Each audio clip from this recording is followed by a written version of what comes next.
Find the coordinates of the midpoint of the line segment joining the following points. Now I don't want to start drawing diagrams and counting squares, so I'm just going to average coordinates. So the x-coordinates here are 3 and 9, so we're just going to do 3 plus 9 divided by 2. And then the y-coordinates are 7 and 1, so 7 plus 1 divided by 2. So that's 12 divided by 2, which is 6, and 8 divided by 2, which is 4.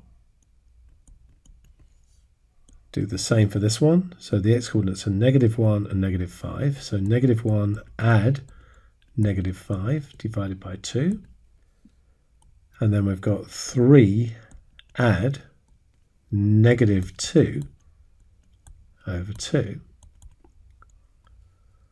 So this is -1 take away 5, which is -6 divided by 2 is -3, and then this essentially is 3 take away 2, which is 1 divided by 2, which is a half, or 0.5.